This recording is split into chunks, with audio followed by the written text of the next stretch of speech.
The Curse of Oak Island. Team discovers clues that a Viking ship may be the ship buried in the swamp. The Curse of Oak Island team has found evidence that the ship thought to be buried in the swamp is a Viking ship and that the Vikings helped the Templar Knights bring treasure to the island. Time is running out for this season of Oak Island, and there's already an end-of-semester feel about the last couple of episodes. However, Rick Lagina and the guys have gathered some great data on their field trip to Europe. The guys have been attempting to retrace the path Templar Knights may have taken through Europe on their way to Oak Island. They have visited Italy, the Netherlands, Denmark, and finally Iceland.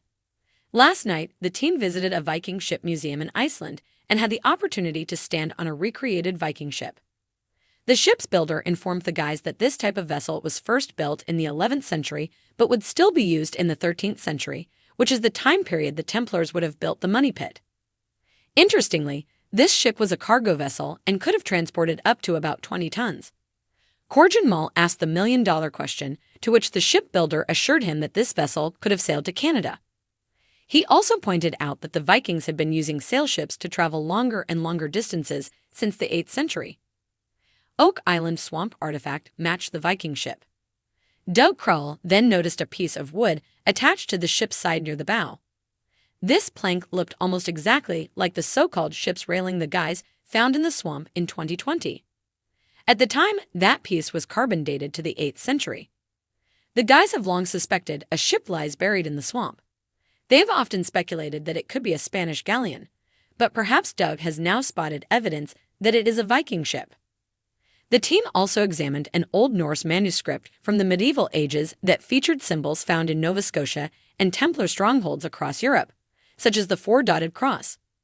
These symbols also match those found on an artifact discovered last year on Lot 8, which an expert had previously suggested could be Viking in origin. This all adds to the mounting evidence that Vikings visited Oak Island. Finally, in Iceland, the guys were shown a human-made cave from the 9th century that featured a cross carved into the wall.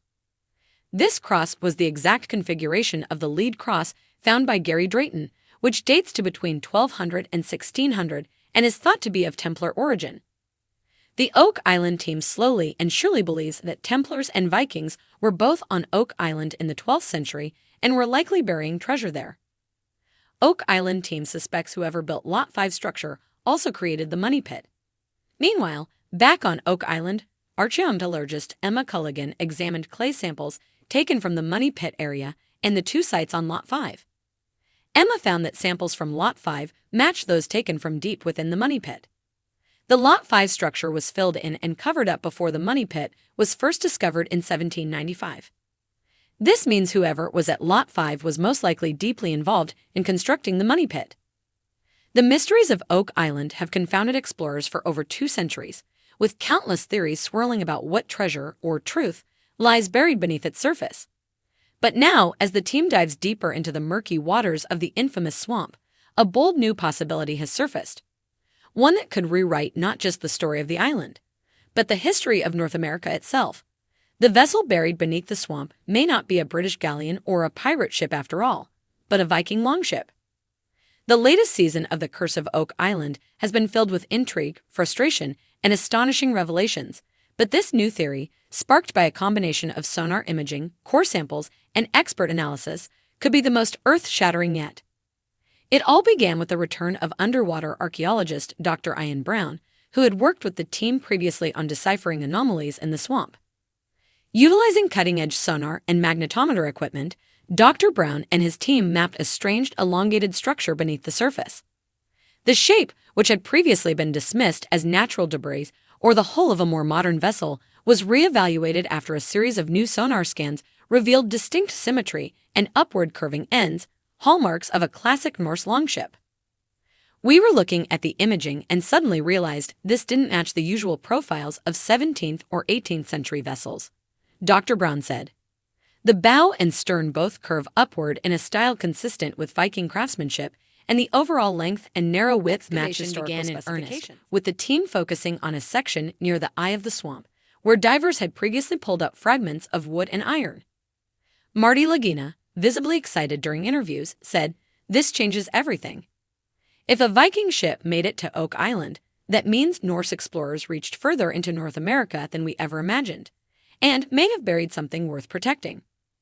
As the team extracted core samples from the buried structure, carbon dating revealed that the wood was far older than anything previously uncovered in the swamp. While earlier findings dated from the 1600s to 1800s, the latest samples were astonishing. The timber was cut sometime around 1020 AD, within a decade of Leif Erikson's famed voyage to Vinland. Rick Lagina, long a believer in the deeper historical significance of the island, was nearly speechless. "We've always said that Oak Island was touched by more than just treasure hunters and pirates," he said. "But the Vikings? That takes this to a whole new level."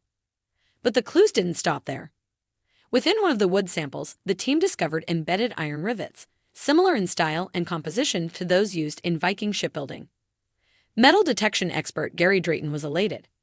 "These aren't your typical square nails or modern iron pieces. These are hand-forged, boat-building rivets, and they're spot on Viking." And then came the most thrilling discovery of all. While examining the core samples under microscope, archaeologist Miriam Amaralt spotted faint runic carvings on one of the plank fragments. The markings were shallow and weathered, but distinct.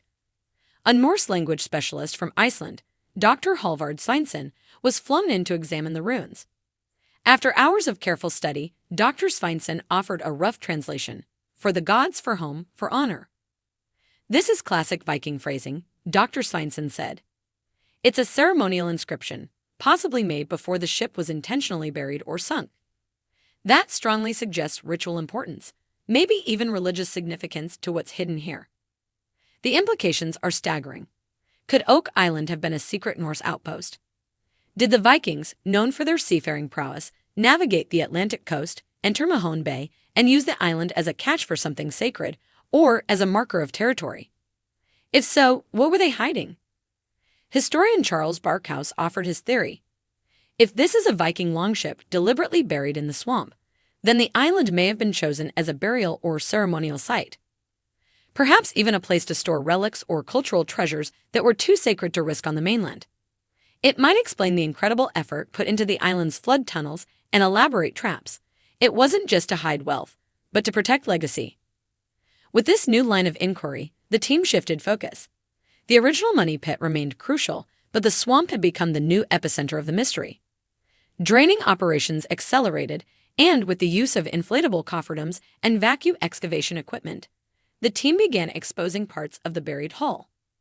By mid-season, the outer ribs of the ship were visible, clearly handcrafted and reinforced with moss caulking, a method known to have been used by Viking shipbuilders. Even more astonishing was the presence of an animal-shaped figurehead, partially intact and carved from a single piece of wood. The stylized creature, possibly a dragon or sea serpent, bore striking resemblance to figureheads found in Scandinavian burial sites. The Viking ship theory had now become a likely reality. Fans of the show erupted with excitement. Social media buzzed with speculation, and historians around the world turned their attention to Oak Island. Could this be the missing link between Norse settlement in Newfoundland and deeper expeditions into the continent? Could it tie into the long-theorized connection between the Knights Templar and the Norse explorers? Was this the vessel that brought sacred artifacts, possibly even the Holy Grail itself, across the Atlantic? While answers remain elusive, one thing is certain: the swamp, once thought to be a natural quagmire, may be the resting place of a 1,000-year-old Viking vessel. A ship whose very presence could append established narratives of when and how Europeans first explored the Americas. Rick summed it up best in a reflective moment. "We came looking for treasure, but maybe what we found is even more valuable. A lost chapter of history, a connection to the ancient world, and proof that legends are often rooted in truth." With the swamp excavation ongoing and the possibility of uncovering Norse relics or even cargo from the ship, the Fellowship of the Dig stands on the brink of a historic breakthrough.